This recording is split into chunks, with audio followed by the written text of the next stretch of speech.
Hello student, एक बार फिर से आपका स्वागत है आपके अपने यूट्यूब चैनल स्मार्टी क्लासेस पर। हाँ, तो हमारी इंटरमीडिएट की इंग्लिश की क्लास चल रही थी और जिसमें चला था आपका इंग्लिश न्यू सेशन सन 2022। तो देखो, इसमें हम ग्रामर सिलेबस को डिस्कस कर रहे थे और ग्रामर सिलेबस को समझना बहुत ही ज़रूरी है, क्योंकि जब तक आप इसको नहीं समझोगे एग्जाम में एक अच्छा इसको नहीं कर सकते हैं। तो यह बहुत ही ज़रूरी सिलेबस है, ठीक है।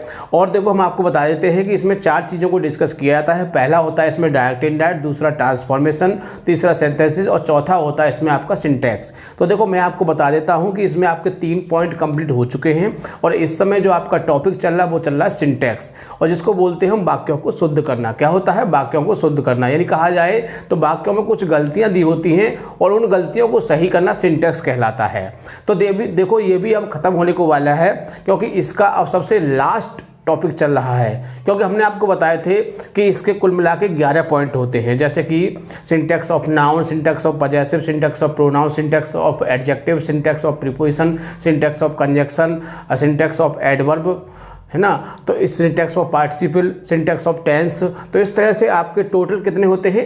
11 टॉपिक होते हैं और इसके हम 10 टॉपिक कंप्लीट कर चुके हैं और इसके बाद हमने पिछली वीडियो में इसकी एक्सरसाइज को भी डिस्कस कर दिया है।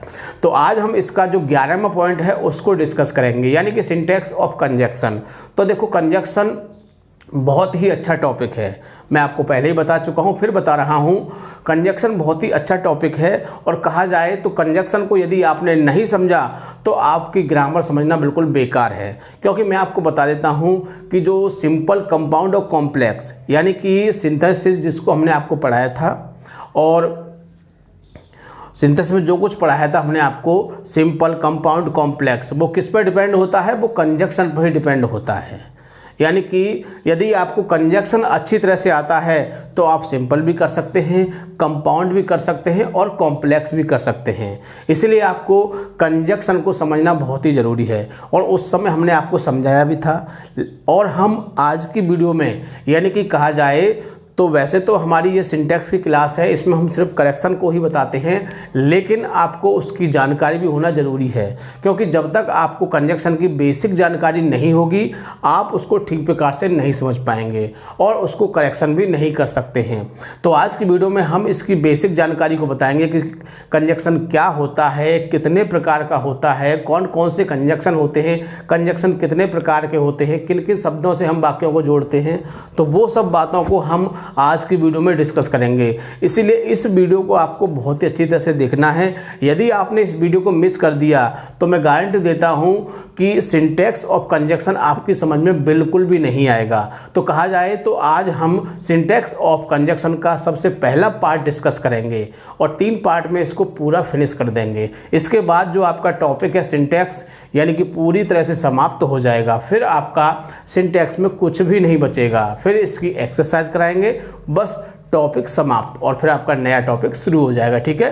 तो वीडियो को पूरा देखना है, बिल्कुल भी स्किप नहीं करना है। जो विद्यार्थी चैनल पर नए हैं वो चैनल को सब्सक्राइब कर लें, बेल आइकन प्रेस कर लें, ताकि आगे आने वाली वीडियो का नोटिफिकेशन आपको सबसे पहले प्राप्त हो सके, ठीक है। तो ज़्यादा समय ना वेस्ट करते हुए चलते हैं अपने टॉपिक की ओर।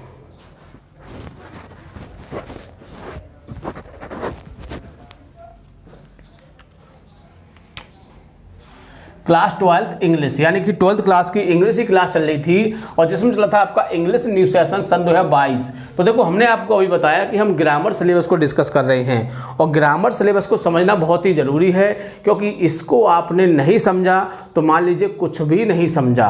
यानी कि जो फर्स्ट पेपर है वो भी आपकी समझ में नहीं आएगा, ग्रामर तो आएगी नहीं, लेकिन फर्स्ट पेपर है जो आपका टेक्स्ट बुक है वो भी समझ में नहीं आएंगी। इसलिए इसको समझना बहुत ही ज़रूरी है। और देखो, हमने आपको बताया था इस समय जो टॉपिक चल रहा है वो चौथा टॉपिक चल रहा है सिंटैक्स, जिसको बोलते हैं हम वाक्यों को शुद्ध करना। और हमने आपको बताया था कि ये टॉपिक बहुत ही बढ़िया है और इस टॉपिक का प्रयोग आपके जीवन पर्यंत चलेगा। यानी कि कहा जाए तो इंटरमीडिएट के बाद यदि आप किसी कंपटीशन में बैठते हैं, मान लीजिए पैट में ही बैठ लीजिए, अब ये पैट होने वाला है, आपने देखा होगा नोटिफिकेशन आ गया, फॉर्म भी भर गए हैं और एग्ज़ाम भी होने वाला है नेक्स्ट मंथ। तो देखो, इसमें अभी देखो यही चीज़ आपको देखने को मिलेगी, ये सिंटैक्स ही देखने को मिलेगा। मैंने सिलेबस देखा था, सब कुछ वही है, noun, pronoun, adjective, article, preposition, conjunction, सब वही है उसमें, ठीक है। तो सब कुछ यही है। यदि आपने इसको ध्यान से नहीं समझा तो आप पैट को भी बीट नहीं कर पाओगे। तो जिस भी कंपटीशन को समझना है आपको बढ़िया तरह से, उसमें इंग्लिश को अच्छी तरह से कवर करना है, तो आपको इस टॉपिक को ध्यान से समझना होगा। वैसे मैं बता देता हूँ आपको, प्रत्येक टॉपिक आपका उसमें आता है, एक्टिव पैसिव भी आते हैं, डायरेक्ट इनडायरेक्ट भी आते हैं, आपका वोकैबुलरी भी आता है, लेकिन वो टॉपिक ऐसे हैं कि जिनको आप एक बार पढ़ लोगे समझ में आ जाएंगे। लेकिन ये टॉपिक ऐसा है कि आपने इसे अच्छी तरह से नहीं पढ़ा और फिर कुछ लंबे समय तक नहीं पढ़ा तो आपका ये टॉपिक जीरो हो जाएगा। इसलिए आपको इस टॉपिक को बहुत ही अच्छी तरह समझना है और अपने जीवन में उतारना है, क्योंकि जब भी आप किसी कंपटीशन में बैठो इसके क्वेश्चनों को आप बहुत ही अच्छी तरह से कर लो। ठीक है, तो बहुत ही अच्छी तरह समझना है। और हमने आपको बताया था कि ये आपका सबसे लास्ट टॉपिक है, कहा जाए तो 11वां टॉपिक है ना, लास्ट टॉपिक है और बहुत ही बढ़िया तरह समझना है, सिंटैक्स ऑफ कंजक्शन। तो हम इसका पहला पार्ट डिस्कस करेंगे। तो हमने आपको बताया था कि आज की वीडियो में हम इसकी बेसिक जानकारी देंगे कि कंजक्शन क्या होते हैं, कितने प्रकार के होते हैं। तो इन चीज़ों को आज की वीडियो में डिस्कस किया जाएगा, बहुत ही अच्छी तरह से आपको समझना है और बढ़िया तरह समझ में आ जाएगा। तो मैं गारंटी देता हूँ कि इसके जो करेक्शन हैं, जो गलतियाँ हैं सही करनी है, उन्हें भी आप ठीक से समझ सकते हैं। तो शुरू करते हैं। सबसे पहले आपका टॉपिक क्या है, नोट में देख लेते हैं। वाक्यों में कुछ गलतियां दी होती हैं, उन गलतियों को सही करना क्या कहलाता है, सिंटैक्स कहलाता है। और हम डिस्कस कर रहे हैं सिंटैक्स ऑफ कंजक्शन। ठीक है, तो कंजक्शन मैंने आपको वही बताया था। कंजक्शन क्या होता है, जिन शब्दों के द्वारा, यानी कुछ शब्द होते हैं, कंजक्शन क्या होते हैं, कुछ शब्द होते हैं जिनके द्वारा दो शब्दों या फिर दो वाक्यों को जोड़ा जाता है। या तो दो शब्दों को जोड़ा जाएगा या फिर दो वाक्यों को जोड़ा जाएगा, तो उसको क्या बोलते हैं हम, उसको हम कंजक्शन बोलते हैं। तो ये कुछ निश्चित शब्द होते हैं। तो सबसे पहले इसकी डेफिनेशन देखते हैं। जिन शब्दों के द्वारा, देखो वही बात आ रही है मैंने जो बताई थी, जिन शब्दों के द्वारा दो वाक्यों या दो शब्दों को जोड़ा जाता है उसे कंजक्शन यानी कि संयोजक क्या बोलते हैं, उसको कंजक्शन कह सकते हैं इंग्लिश में, और हिंदी में क्या होता है, संयोजक। क्या बोलते हैं उसको, संयोजक बोलते हैं उसको। तो कंजक्शन मुख्य रूप से दो प्रकार के होते हैं। कितने प्रकार के होते हैं कंजक्शन, कंजक्शन मुख्य रूप से दो प्रकार के होते हैं। कौन कौन से होते हैं, फर्स्ट पर है आपका कोऑर्डिनेटिंग कंजक्शन और दूसरा है आपका सबऑर्डिनेटिंग कंजक्शन। कौन सा है, कोऑर्डिनेटिंग यानी कि कहा जाए तो समन्वय कंजक्शन, समन्वय संयोजक कह सकते हैं। और दूसरा होता है आपका सबऑर्डिनेटिंग कंजक्शन। क्या होता है, अप्रधान वाक्य होते हैं, यानी कि उसमें पूरी तरह से प्रधान वाक्य नहीं होता है। ठीक है, तो इस तरह से बहुत ही आसानी से इसको कर सकते हैं। और इसमें खास तौर से दो वाक्य दिए होते हैं, इसमें दो वाक्यों के बीच में कंजक्शन आता है। कंजक्शन शुरू में भी आ सकता है, अगर कंजक्शन शुरू में लगा होगा तो दूसरे वाक्य को हम कॉमा से जोड़ेंगे, और यदि कंजक्शन बीच में लगा है तो कोई बात ही नहीं है। तो कोऑर्डिनेटिंग कंजक्शन जो होते हैं उसमें क्या होता है, आपका जो वाक्यों को जोड़ा जाता है वो दोनों वाक्य आपके सेपरेट होते हैं, यानी कि कोई भी आश्रित वाक्य नहीं होता है। लेकिन जो सबऑर्डिनेट क्लॉज है उसमें एक आश्रित वाक्य होता है, एक प्रिंसिपल क्लॉज होता है। ठीक है, और उसमें एक कोऑर्डिनेटिंग क्लॉज होता है और एक उसमें प्रिंसिपल क्लॉज होता है। तो कोऑर्डिनेटिंग कंजक्शन जो होते हैं हमारे, वो मुख्य रूप से आपके कितने होते हैं, वो 4 प्रकार के होते हैं। कितने प्रकार के होते हैं, 4 प्रकार के। इनको जब हमने आपको कंपाउंड सेंटेंस पढ़ाए थे तो इनको डिस्कस किया था, क्योंकि जो कंपाउंड सेंटेंस बनते हैं वो हमारे कोऑर्डिनेटिंग कंजक्शन से ही बनते हैं। यदि आपने दो वाक्यों को कोऑर्डिनेटिंग कंजक्शन से जोड़ दिया तो वो आपका कंपाउंड सेंटेंस बन जाता है। और ये आपके कोऑर्डिनेटिंग कंजक्शन 4 प्रकार के होते हैं। पहला होता है क्यूमुलेटिव कंजक्शन, दूसरा होता है एडवर्सेटिव कंजक्शन, तीसरा होता है अल्टरनेटिव कंजक्शन और चौथा होता है इलेटिव कंजक्शन। तो 4 कंजक्शन होते हैं और इन 4 कंजक्शनों के अंदर कुछ शब्द दिए होते हैं, जैसे कि क्यूमुलेटिव में कुछ वर्ड होते हैं, एडवर्सेटिव में भी कुछ वर्ड होते हैं, अल्टरनेटिव में भी होते हैं और इलेटिव में भी होते हैं। वो कौन कौन से वर्ड होते हैं उनको हमने यहाँ पर लिखा है, यानी कि इनके अंदर निम्न शब्दों को प्रयोग किया जाता है जो इस प्रकार हैं। अब कौन कौन से शब्द आते हैं इनकी आपको जानकारी होनी चाहिए। जैसे फर्स्ट पर है आपका एंड। क्या आता है, एंड आता है, बट, फॉर, और, नॉर। एंड मिस और, बट मिस लेकिन, फॉर मिस क्योंकि, और मिस या, नॉर मिस या नहीं के साथ, है ना। ऑल्सो माने भी, आइदर और माने या तो या, नाइदर नॉर माने ना तो ना, यट माने फिर भी तो भी, एज वेल एज और साथ ही, सो इसीलिए, और देयर फोर माने भी क्या होता है, इसीलिए होता है। बोथ एंड माने दोनों और, स्टिल माने फिर भी तो भी, एल्स माने भी फिर भी तो भी, अदरवाइज में से होता है अन्यथा या फिर वरना। तो समझ गए होंगे आप कि एंड, बट, फॉर, और, नॉर, ऑल्सो, आइदर और, neither, nor, yet, as well as, so, therefore, both, and, still, else, otherwise, etc. और लास्ट में तथा इन शब्दों के द्वारा कंपाउंड सेंटेंस बनते हैं। मैंने क्या कहा था, मैंने बताया था कि यदि आपको ये सारे शब्द याद हो जाते हैं, इनका हिंदी मीनिंग याद हो जाता है, तो बहुत ही आसानी से, इनको हम आपको पहले पढ़ा चुके हैं, बहुत ही अच्छी तरह से हमने आपको बताया था और फिर बता रहे हैं। देखो सब कुछ भी नहीं है, सब कुछ यही आगे पीछे घूमता रहता है। यदि आपने किसी टॉपिक को बढ़िया तरह से तैयार कर लिया शुरुआत में ही, मैं गारंटी देता हूं कि अंत तक आपको बहुत ही बढ़िया तरह से हर चीज़ समझ में आएगी। सेम कंडीशन देख लीजिए, यदि आपने कंपाउंड सेंटेंस को बढ़िया तरह समझ लिया होगा तो ये वर्ड कुछ भी नहीं है, सबका पता होगा एंड मिस और होता है, बट मिस लेकिन, फॉर माने क्योंकि, और मिस या, नॉर मिस या नहीं, ऑल्सो माने भी, आइदर और माने या तो या, नाइदर नॉर माने ना तो ना, यट माने फिर भी तो भी, और आपका एज वेल एज और साथ ही, सो माने इसीलिए, देयरफॉर माने भी इसीलिए होता है, बोथ एंड और दोनों, स्टिल माने फिर भी तो भी, एल्स माने फिर भी तो भी, अदरवाइज माने अन्यथा या वरना। तो इस तरह से बहुत ही आसानी से आप इनको कर सकते हैं, बिल्कुल भी दिक्कत नहीं होगी। ठीक है, तो ख़ास तौर से आपको क्या है, इनका अर्थ पता होना चाहिए और कुछ कंडीशन होती हैं।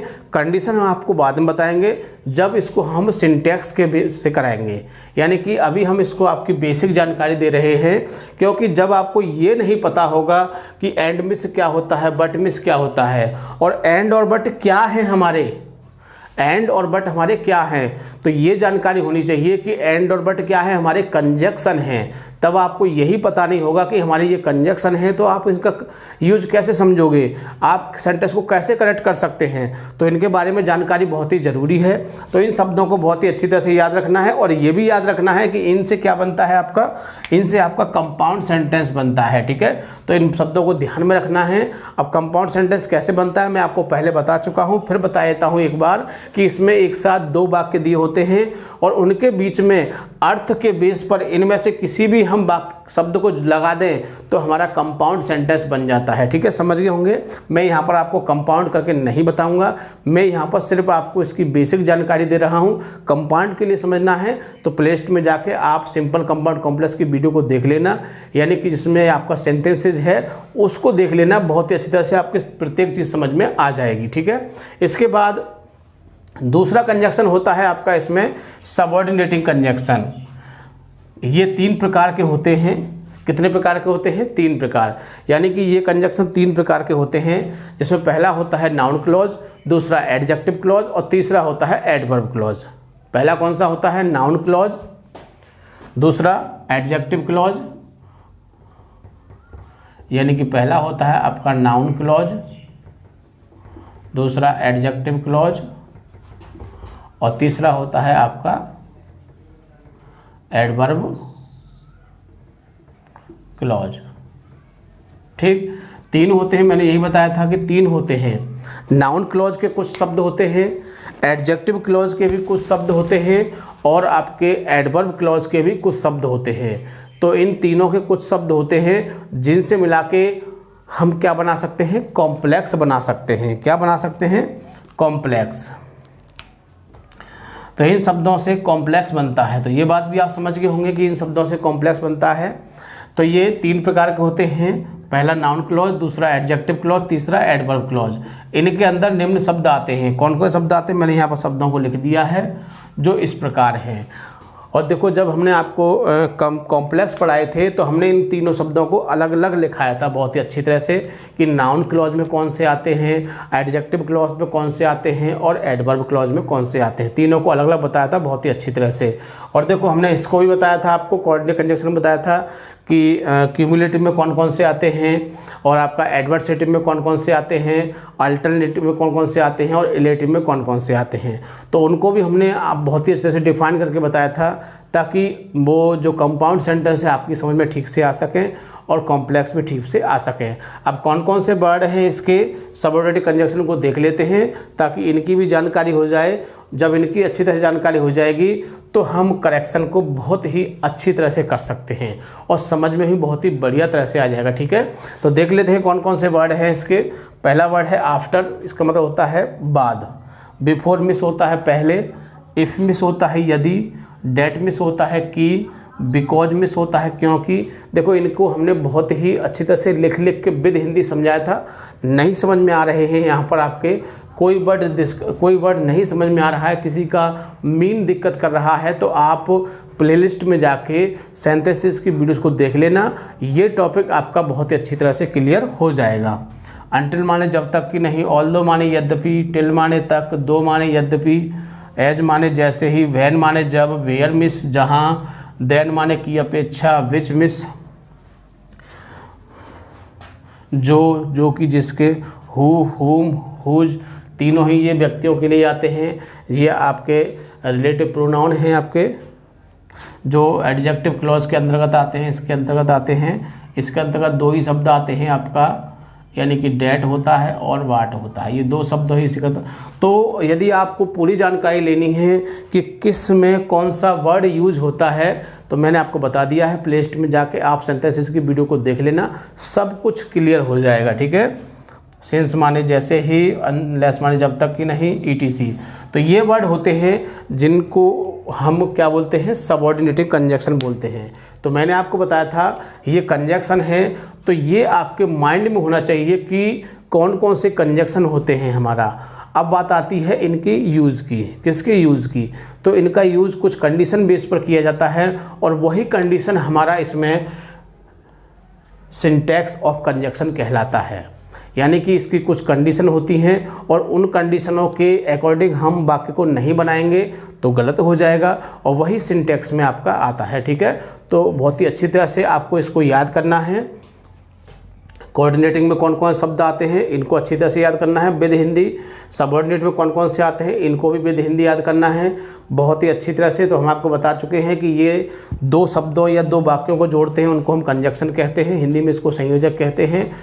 बहुत ही बढ़िया तरह से वीडियो को देखना है, एक बार में ना समझ में आए, दो बार देखना, तीन बार देखना, चार बार देखना, बट वीडियो आपकी समझ में आना चाहिए। यदि आपकी समझ में नहीं आएगा तो इसके बाद जो हम इसका दूसरा पार्ट कराएंगे वो आपको समझ में नहीं आएगा। इसीलिए इसको बहुत ही बढ़िया तरह से देखना है, एक बार नहीं, दो बार नहीं, चार बार नहीं, 6 बार देखना, बट आपकी समझ में अच्छी तरह से आना चाहिए। ठीक है, तो वीडियो को पूरा देखना है, बिल्कुल भी स्किप नहीं करना है। सबसे खास बात, वीडियो को लाइक और शेयर करना नहीं भूलना है ताकि और भी विद्यार्थी इससे फ़ायदा उठा सकें। ठीक है, थैंक यू, जय हिंद, जय भारत।